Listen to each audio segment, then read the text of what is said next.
Priez-vous réellement ou récitez-vous simplement des mots vides devant le trône de Dieu?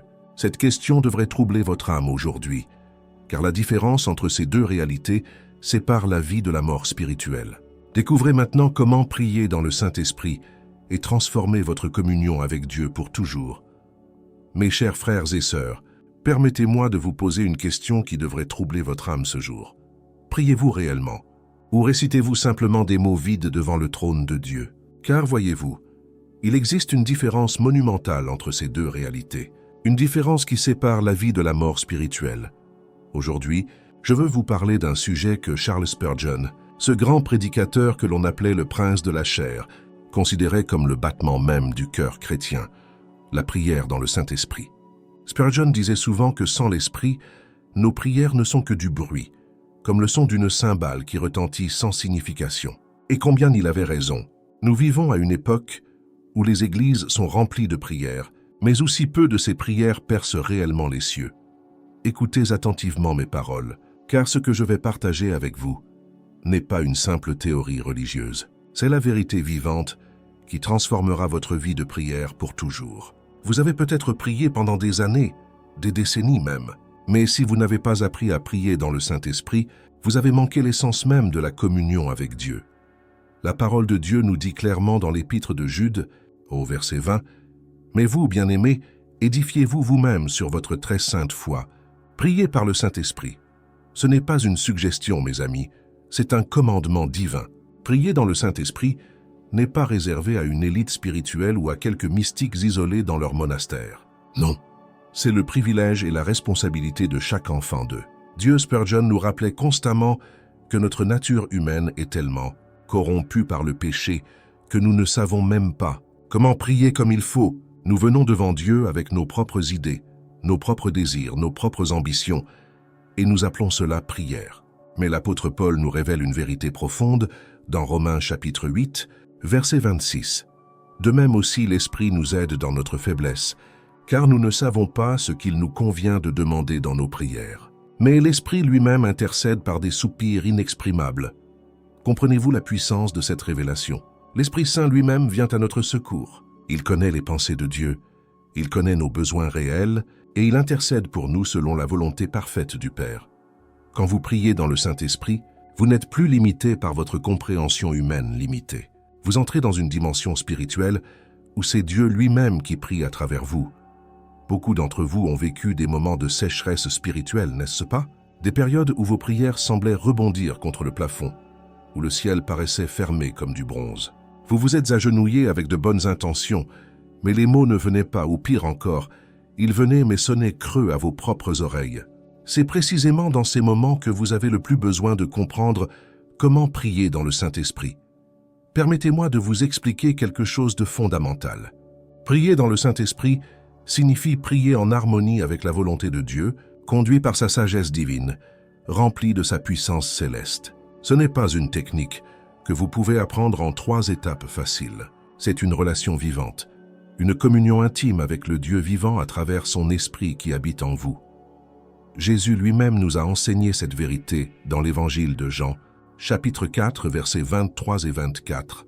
Mais l'heure vient, et elle est déjà venue, où les vrais adorateurs adoreront le Père en esprit et en vérité. Car ce sont là les adorateurs que le Père demande. Dieu est esprit, et il faut que ceux qui l'adorent en esprit et en vérité. Remarquez bien, Dieu cherche des adorateurs qui prient en esprit. Il ne cherche pas des religieux qui récitent des formules apprises par cœur. Trop souvent, nous abordons la prière comme un devoir religieux, une case à cocher sur notre liste quotidienne d'obligations spirituelles. Nous disons nos prières comme un enfant récite sa leçon, sans vie, sans passion, sans véritable engagement du cœur. Et puis nous nous demandons pourquoi nos prières ne sont pas exaucées, pourquoi nous ne ressentons pas la présence de Dieu, pourquoi notre vie spirituelle reste stagnante et sans fruit.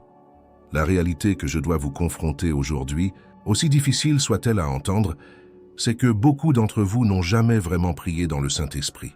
Vous avez prié avec votre intelligence, vous avez prié avec vos émotions, vous avez même prié avec une certaine sincérité, mais vous n'avez pas encore découvert ce que signifie être totalement dépendant de l'Esprit Saint dans votre vie de prière. Si vous avez suivi cette chaîne jusqu'ici et que ces paroles touchent votre cœur, Je vous encourage vivement à vous abonner maintenant. Ne laissez pas cette vérité vous échapper. Il y a tant à découvrir sur la vie de prière authentique, et je veux marcher avec vous sur ce chemin de transformation spirituelle.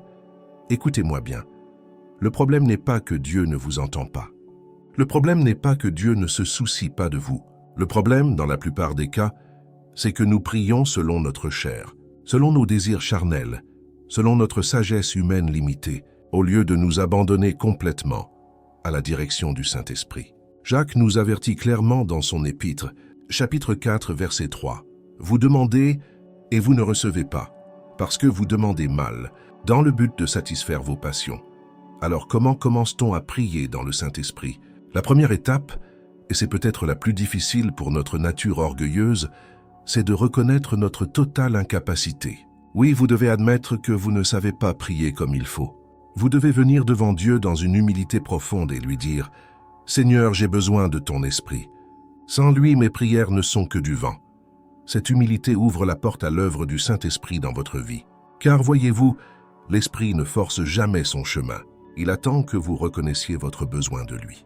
Il attend que vous cessiez de vous appuyer sur votre propre compréhension et que vous vous tourniez vers lui avec un cœur ouvert et disponible. C'est là que commence la véritable transformation de votre vie de prière.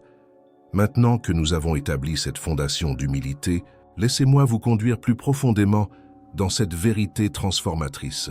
Vous voyez, prier dans le Saint-Esprit exige quelque chose que notre société moderne déteste absolument, le silence intérieur. Nous vivons dans un monde de bruit constant, de distractions incessantes, où même nos moments de prière sont envahis par 1000 pensées qui se bousculent dans notre esprit. Mais comment l'Esprit peut-il vous parler si vous ne vous arrêtez jamais pour écouter? Comment peut-il diriger vos prières si votre esprit est constamment agité comme une mer en tempête? La parole nous dit dans le psaume 46, verset 10, « Arrêtez et sachez que je suis Dieu. » Ce commandement de s'arrêter n'est pas une suggestion polie, c'est une nécessité absolue pour ceux qui veulent entrer dans la véritable prière spirituelle. Pensez à Élie, ce grand prophète de Dieu. Quand il se trouvait dans la caverne, Dieu n'était pas dans le vent violent qui déchirait les montagnes, ni dans le tremblement de terre, ni dans le feu. Dieu était dans le murmure doux et léger. L'Esprit Saint parle souvent dans ce murmure doux, mais vous ne pouvez pas l'entendre si votre cœur et votre esprit sont remplis de tumulte et d'agitation. Combien de fois vous êtes-vous précipité dans la prière, récitant rapidement vos demandes à Dieu comme si vous passiez une commande dans un restaurant? Puis vous vous êtes levé immédiatement pour retourner à vos occupations? Cette approche superficielle de la prière révèle un manque profond de compréhension de ce qu'est vraiment la communion avec Dieu. La prière n'est pas une transaction commerciale où vous présentez votre liste de requêtes et partez en attendant la livraison. Non, mes amis, la prière dans le Saint-Esprit est une communion intime, une conversation vivante où vous parlez mais aussi où vous écoutez. C'est un échange d'amour entre votre âme et votre Créateur.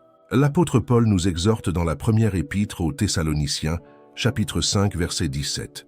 « Priez sans cesse. » Comment est-il possible de prier sans cesse?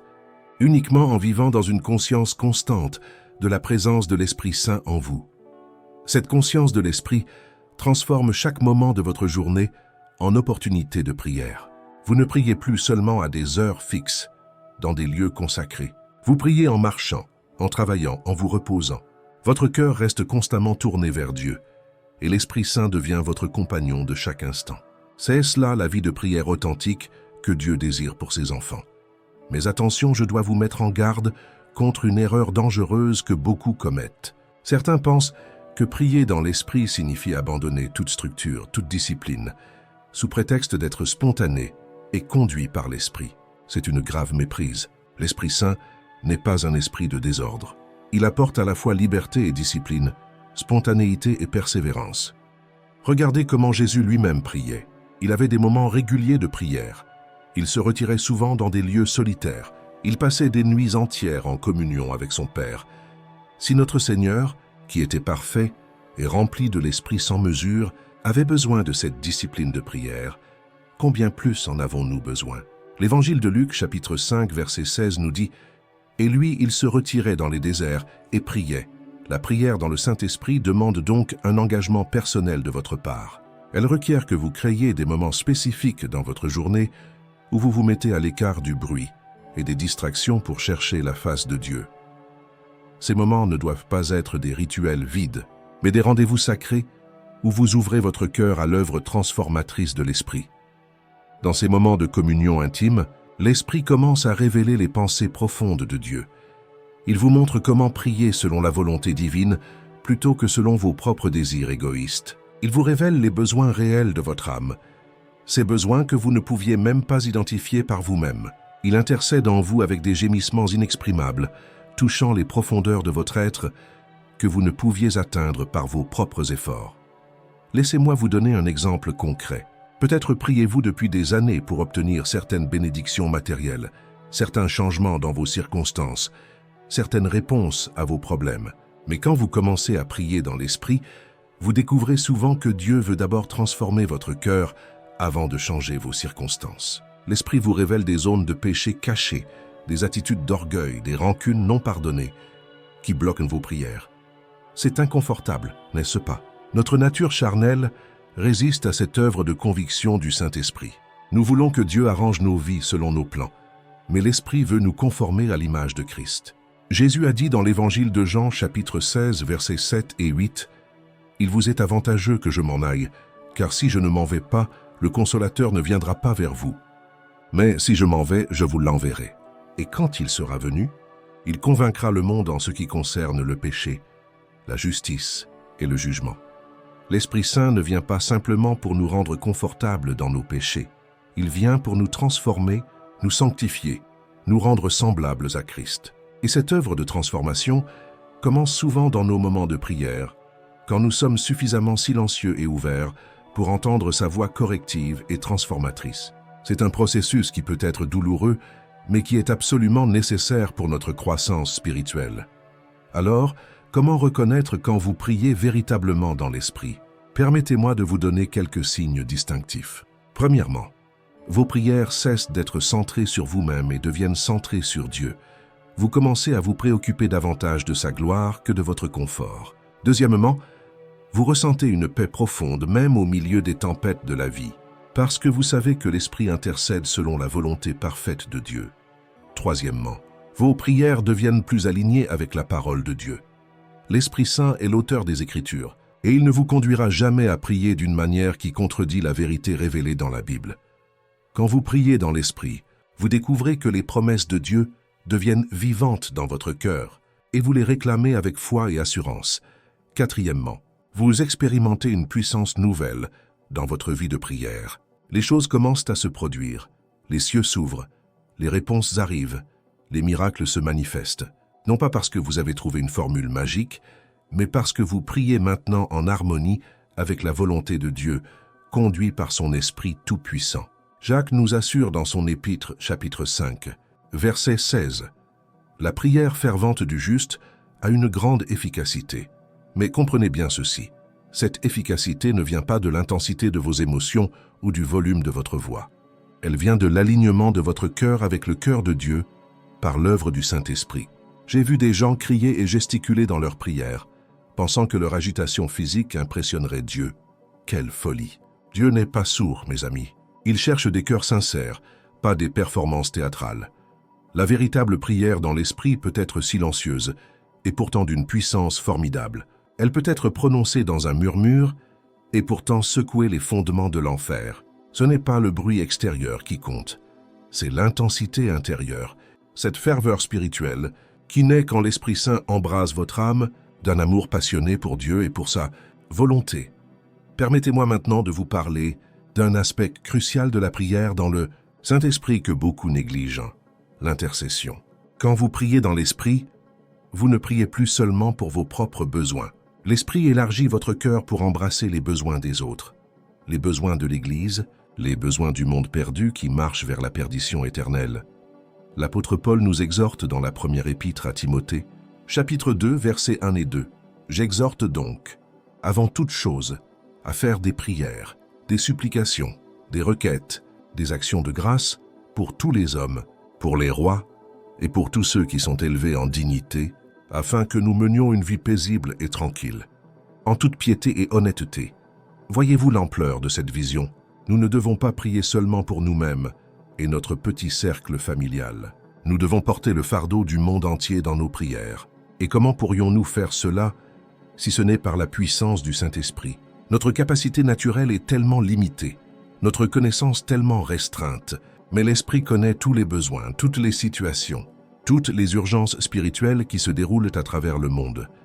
Quand vous ouvrez votre cœur à l'Esprit dans l'intercession, des choses remarquables se produisent. Vous vous retrouvez soudainement à prier pour des personnes auxquelles vous n'aviez pas pensé depuis des années.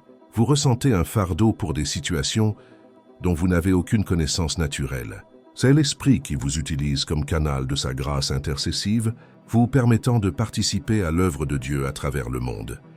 J'ai entendu des témoignages extraordinaires de personnes qui, en priant dans l'Esprit, se sont retrouvées à intercéder pour des missionnaires à l'autre bout du monde, au moment précis où ces missionnaires faisaient face à un danger mortel ou à une crise spirituelle majeure. Ce n'était pas une coïncidence. C'était l'Esprit Saint orchestrant la prière selon les besoins réels et le timing parfait de Dieu. Voilà pourquoi il est si crucial de rester sensible aux impulsions de l'Esprit quand vous priez. Ne soyez pas tellement attaché à votre liste de prières préparées que vous manquiez les directions spontanées que l'Esprit veut vous donner. Soyez flexibles, disponibles, ouverts à prier pour ce que l'Esprit met sur votre cœur, même si cela vous semble étrange ou inattendu sur le moment. Maintenant, laissez-moi aborder une question que beaucoup d'entre vous se posent sûrement. Que faire quand vous ne sentez pas la présence de l'Esprit dans votre prière? Que faire quand vos prières semblent sèches, sans vie, comme si vous parliez dans le vide? C'est une expérience que tous les croyants traversent à un moment ou un autre, même les plus matures spirituellement. La première chose à comprendre, c'est que la prière dans l'Esprit n'est pas basée sur vos sentiments. L'Esprit Saint habite en vous si vous êtes un véritable enfant de Dieu, que vous le ressentiez ou non. La parole nous assure dans Romains chapitre 8, verset 9, « Pour vous, vous ne vivez pas selon la chair, mais selon l'Esprit, si du moins l'Esprit de Dieu habite en vous. Si quelqu'un n'a pas l'Esprit de Christ, il ne lui appartient pas. » Votre responsabilité n'est pas de créer la présence de l'Esprit, elle est déjà là. Votre responsabilité est de vous abandonner à son œuvre, de lui faire confiance même quand vous ne ressentez rien d'extraordinaire. La foi ne marche pas par les sentiments, elle marche par la confiance en la parole de Dieu. Si Dieu dit que son esprit habite en vous, alors il y habite, point final. Parfois, ces périodes de sécheresse spirituelle sont des tests de votre fidélité. Dieu veut voir si vous allez continuer à prier, même quand vous ne ressentez pas d'émotions agréables, même quand le ciel semble silencieux. C'est dans ces moments que votre caractère spirituel est forgé, que votre persévérance est développée, que votre foi est purifiée comme l'or dans le feu. Le prophète Habakkuk a exprimé cette attitude de foi inébranlable dans son livre, chapitre 3, versets 17 et 18. « Car le figuier ne fleurira pas, la vigne ne produira rien, le fruit de l'olivier manquera. Les champs ne donneront pas de nourriture, les brebis disparaîtront du pâturage, et il n'y aura plus de bœuf dans les étables. Toutefois, je veux me réjouir en l'Éternel, je veux me réjouir dans le Dieu de mon salut. » Voilà la foi authentique. Voilà l'attitude de celui qui prie dans l'esprit même quand les circonstances sont décourageantes, même quand les émotions sont absentes, même quand tout semble contraire aux promesses de Dieu. Vous continuez à prier, vous continuez à faire confiance, vous continuez à vous abandonner à l'œuvre de l'Esprit, parce que vous savez que Dieu est fidèle, qu'il entend, qu'il agit selon sa sagesse parfaite. Il y a aussi un autre aspect de la prière dans l'Esprit que je dois absolument aborder avec vous, la guerre spirituelle. Mes chers amis, nous ne luttons pas contre la chair et le sang, mais contre des principautés, contre des puissances, contre les dominateurs des ténèbres de ce siècle. Et c'est dans la prière conduite par l'Esprit que nous remportons nos plus grandes victoires spirituelles. L'apôtre Paul nous donne un aperçu crucial de cette réalité dans Éphésiens chapitre 6, verset 18. « Faites en tout temps par l'Esprit toutes sortes de prières et de supplications. Veillez à cela avec une entière persévérance et priez pour tous les saints. » Remarquez bien l'expression « par l'Esprit ». Ce n'est pas optionnel. C'est essentiel pour la bataille spirituelle. Satan tremble devant un chrétien qui prie dans le Saint-Esprit. Pourquoi? Parce qu'il sait qu'une telle prière est invincible. Elle est guidée par la sagesse infinie de Dieu. Elle est énergisée par la puissance du Tout-Puissant. Elle est protégée par l'autorité du nom de Jésus. Le diable peut résister à vos efforts charnels, il peut déjouer vos stratégies humaines, mais il ne peut rien contre la prière qui vient du trône de Dieu lui-même à travers l'Esprit Saint. Combien de batailles spirituelles avez-vous perdues simplement parce que vous essayiez de combattre avec vos propres forces? Combien de forteresses dans votre vie restent debout parce que vous n'avez jamais appris à les démolir par la prière dans l'Esprit? L'apôtre Paul nous assure dans la deuxième épître aux Corinthiens, chapitre 10, versets 4 et 5, « Car les armes avec lesquelles nous combattons ne sont pas charnelles, mais elles sont puissantes par la vertu de Dieu pour renverser des forteresses. Nous renversons les raisonnements et toute hauteur qui s'élève contre la connaissance de Dieu. » Ces armes puissantes, mes amis, incluaient de manière centrale la prière dans le Saint-Esprit. Quand vous priez ainsi, vous ne combattez pas selon les méthodes du monde. Vous ne comptez pas sur votre éloquence, votre intelligence ou votre force de volonté. Vous comptez uniquement sur la puissance de Dieu libérée à travers votre communion avec l'Esprit Saint. Laissez-moi vous donner un exemple pratique de ce à quoi cela ressemble. Imaginez que vous faites face à une addiction qui vous enchaîne depuis des années. Vous avez essayé 1000 fois de vous en libérer par votre propre détermination, mais à chaque fois vous retombez. C'est une forteresse spirituelle dans votre vie, construite pierre par l'ennemi de votre âme. Comment la démolir? Non pas par vos résolutions du nouvel an qui s'effondrent avant la fin de janvier, non pas par des promesses faites à Dieu dans un moment d'émotion, mais par la prière persistante dans le Saint-Esprit. Vous venez devant Dieu jour après jour, vous ouvrez votre cœur à l'Esprit, vous le laissez sonder les racines profondes de cette addiction. Vous permettez à sa lumière de pénétrer dans les coins sombres de votre âme où cette forteresse puise sa force. Et lentement mais sûrement, l'Esprit commence à démanteler cette forteresse. Il vous révèle les mensonges que vous avez crus, les blessures non guéries qui alimentent votre comportement, les vides spirituels que vous essayez de combler par des moyens destructeurs. Il remplace les mensonges par la vérité, il guérit les blessures par sa grâce, il remplit les vides par la présence de Dieu. C'est cela, la puissance transformatrice de la prière dans l'Esprit. Mais attention, cette transformation ne se produit pas du jour au lendemain. L'Esprit travaille souvent de manière progressive, pas toujours instantanée. Il exige de vous la persévérance, la patience, la foi qui ne vacille pas même quand les résultats ne sont pas immédiats. Jésus nous a enseigné dans l'Évangile de Luc, chapitre 18, versets 1 à 8, la parabole de la veuve persévérante, précisément pour nous montrer qu'il faut toujours prier et ne jamais se lasser. Cette persévérance dans la prière est elle-même un don de l'Esprit. Votre chair se fatigue rapidement. Elle cherche des résultats instantanés. Elle abandonne facilement face à la résistance. Mais l'Esprit vous donne la force de continuer à prier, même quand vous ne voyez pas encore de percée, même quand les circonstances semblent empirer avant de s'améliorer, même quand l'ennemi redouble d'attaques pour vous décourager. Permettez-moi également de vous parler de l'importance de la louange et de l'adoration dans la prière conduite par l'Esprit. Trop souvent, nos prières sont simplement des litanies de requêtes, une longue liste de ce que nous voulons que Dieu fasse pour nous. Mais la véritable prière dans l'Esprit commence par l'adoration. Elle est imprégnée de reconnaissance. Elle déborde de louanges pour qui Dieu est, pas seulement pour ce qu'il fait. Le roi David, ce grand homme de prière, a compris cette vérité. Dans le psaume 103, verset 1, il déclare « Mon âme bénit l'Éternel, que tout ce qui est en moi bénisse son saint nom. » Remarquez qu'il commande à son âme de bénir Dieu. Ce n'est pas un acte passif qui dépend de l'humeur du moment, c'est une décision volontaire de fixer son attention sur la grandeur de Dieu. Quand vous entrez dans la prière avec cette attitude d'adoration, quelque chose de merveilleux se produit. Vos problèmes commencent à paraître plus petits à la lumière de la grandeur de Dieu. Vos inquiétudes se dissolvent dans la reconnaissance de sa fidélité passée. Votre foi s'enflamme au fur et à mesure que vous méditez sur ses attributs glorieux. C'est l'Esprit qui produit cette transformation de perspective en vous. L'adoration dans l'Esprit vous élève au-dessus du niveau terrestre où vos problèmes vous accablent et vous transporte dans les lieux célestes où vous voyez les choses du point de vue de Dieu. De là-haut, vous commencez à comprendre que vos épreuves temporaires sont insignifiantes comparées à la gloire éternelle qui vous attend.